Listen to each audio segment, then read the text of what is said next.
The eyes of the party riveted on Rachel the Rogue when she entered the room where the rest of her friends were staying.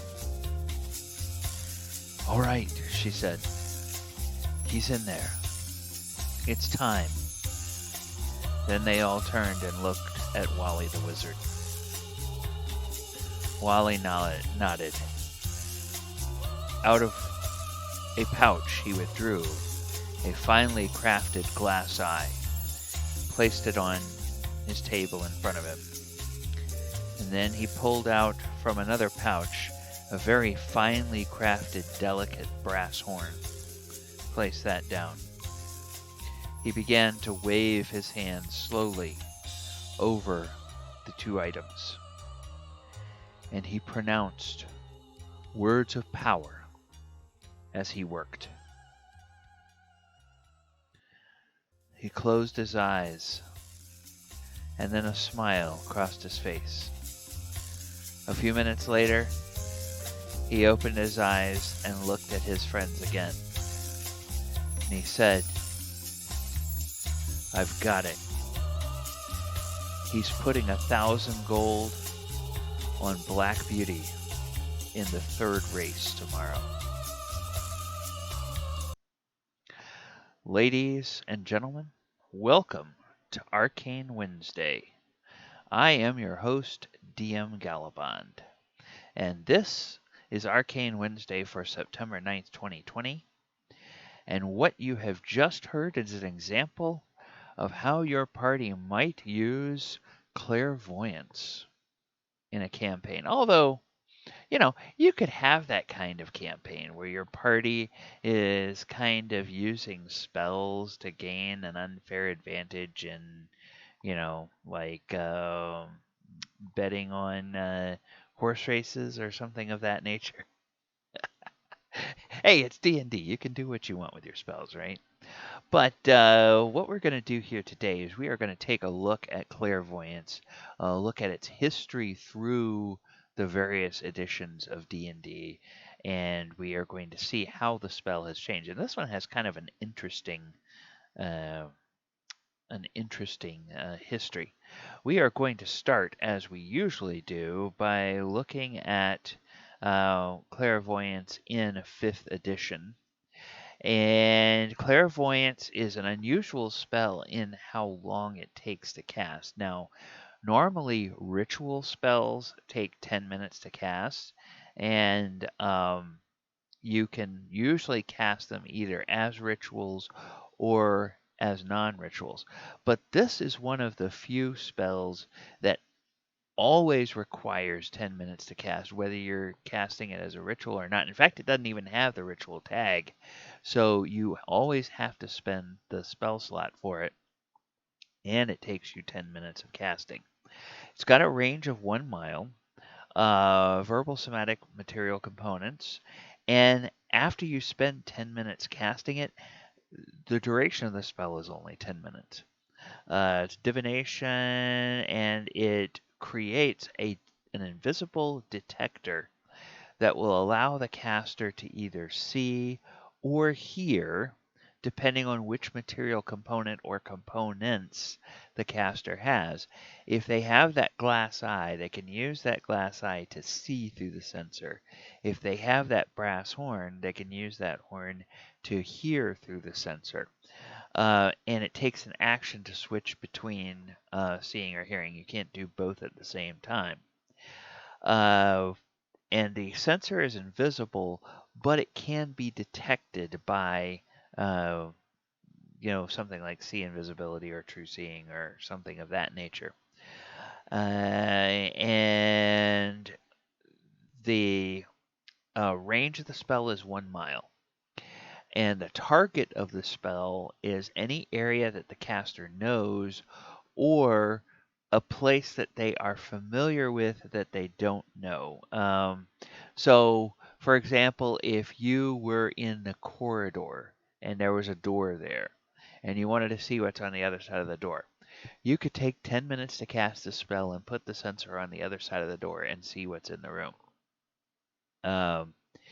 The Now what's interesting is that this version of the spell says nothing about uh, light. And so you're kind of left to think that whatever kind of sight the caster has, like if the caster has dark vision, then they could use their dark vision through the sensor, but it doesn't say that specifically. So as a DM, you kind of have the freedom to say, okay, if this is put into an area of normal darkness, I don't care what kind of vision you have, you can't see Bupkis. Or if you're another kind of DM, you could say, I don't care if you don't have dark vision, this sensor has dark vision. And you could put it in and you could see, but that's up to you because it doesn't say in the spell. And even there's a sage advice that tells you what the developers of the game intended, it's your table, you're the DM, you get to decide how it works in your game. Uh, Now, you want to make sure that everybody around the table agrees with that, unless you want to quickly start running out of players. But then it's up to you. All right, so that's fifth edition. And keep all of these things in mind as we go and we look at how it has worked in other divisions now, or other editions of the game.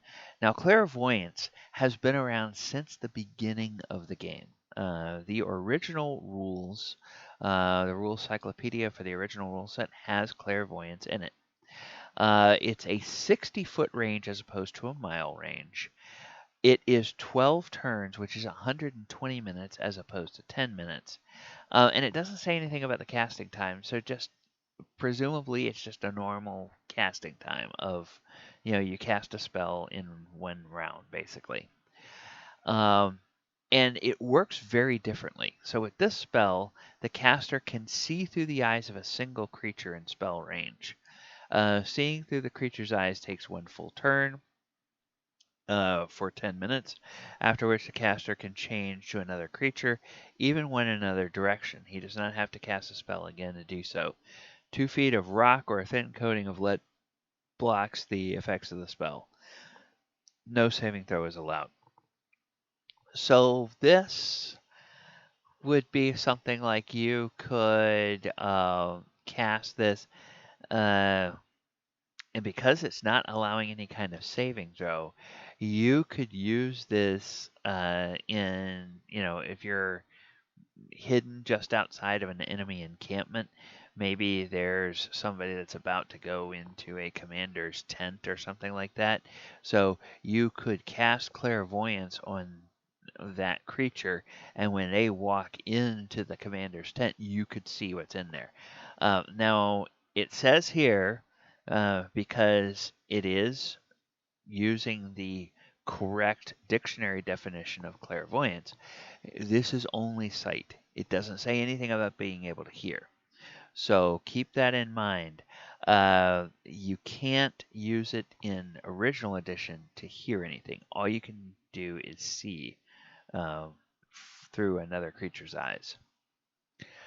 Now, when we get to first edition or AD&D, they have actually made 2 different spells, and 5th edition kind of fudges and merges the 2 spells. There's Clairaudience, which is the ability to hear anything, and Clairvoyance, which is the ability to see everything.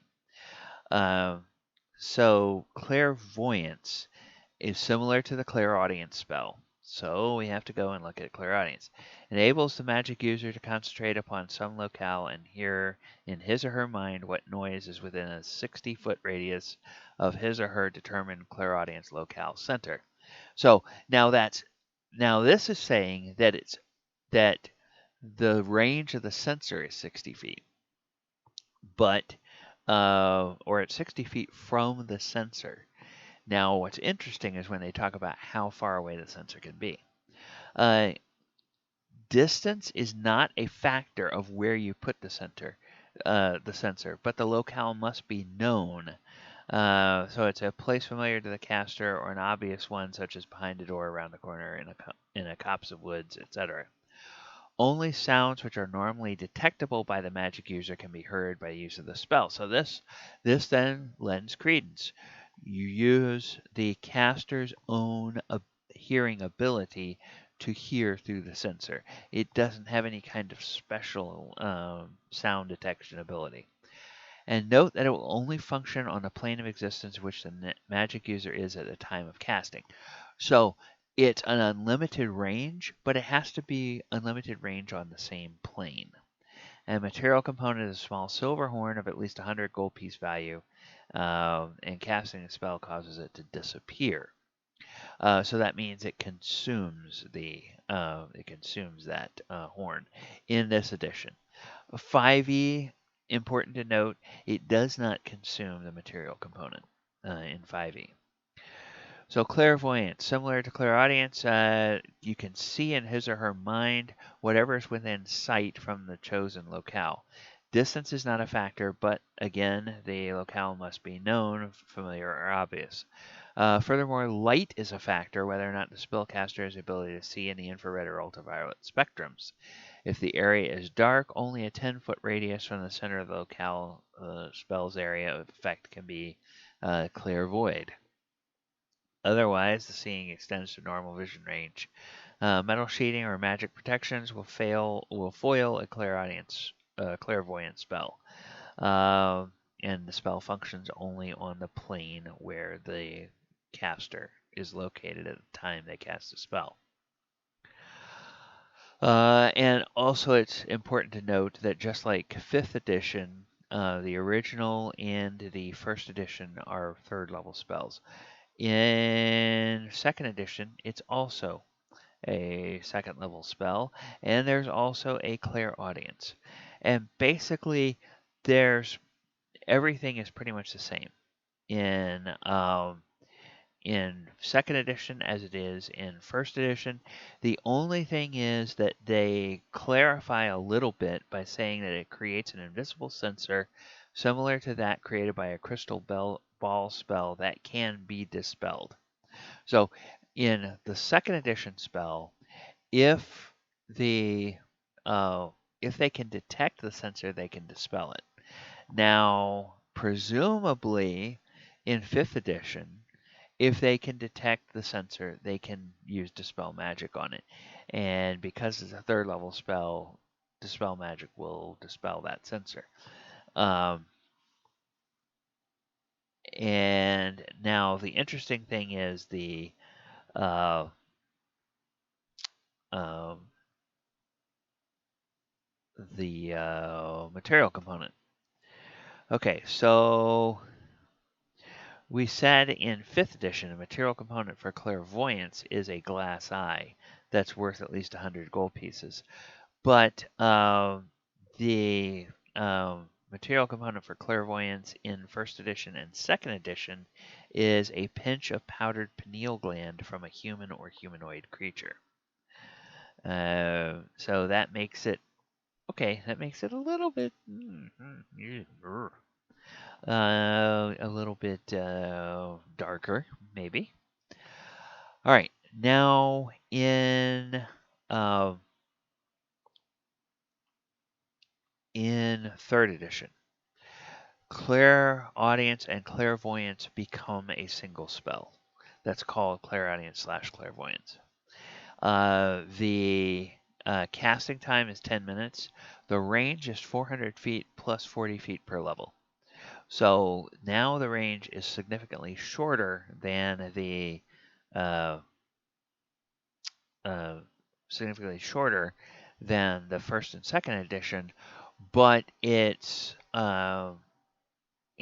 depending on what level you are, it is probably going to be shorter than the 5th edition as well. Because when you get really high level, you might get, 40 feet per level, 10 levels would be 400, 1260. Yeah, so you never even, it would always be less than a mile with clairaudience and clairvoyance in 3rd level. And Clairvoyance creates an invisible magical sensor at a specific location. So that, once again, is just like the 5th edition. Now, unlike other scrying spells, this spell does not allow magically or supernaturally enhanced senses to work through it. If the chosen locale is magically dark, you see nothing. If it is naturally pitch black, you can see in a 10-foot radius around the center of the spell's effect. Functions only in a plane of existence you are currently occupying. Okay. Alright, okay. Yeah. And there's another interesting tidbit here. Once you have selected a locale, the sensor doesn't move, but you can rotate it in all directions to view the area as desired. So that's an important distinction in 3rd edition. Now, why do we go through and why do we look at these spells every week in Arcane Wednesday? Well, it's because we want to understand how the spells worked in the past.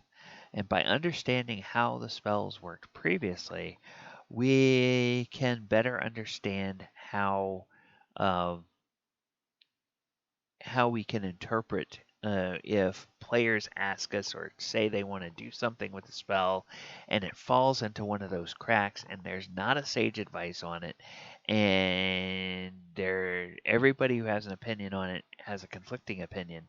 Well, you as the DM can sort of fall back on your knowledge of how the spell has worked through history and say, oh, well, it used to be that it could do this and this and this. So if my player wants to do something similar, that feels like it's in the spirit of the spell. Or if they want to do something that's way off base from what the historic editions of the D&D rules have allowed for the spell, you can say, okay, maybe not. Maybe let's try something a little different than that, because that's not going to really work.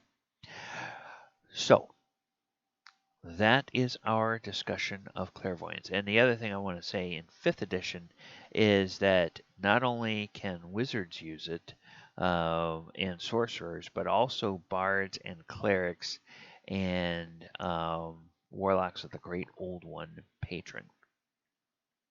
All right. This has been Arcane Wednesday. I have been DM Gallibond. If you like the things that we're doing here on the channel, please go ahead and subscribe.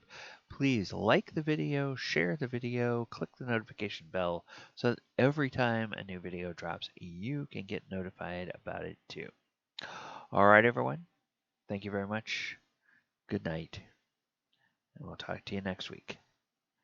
Bye-bye.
Thank you.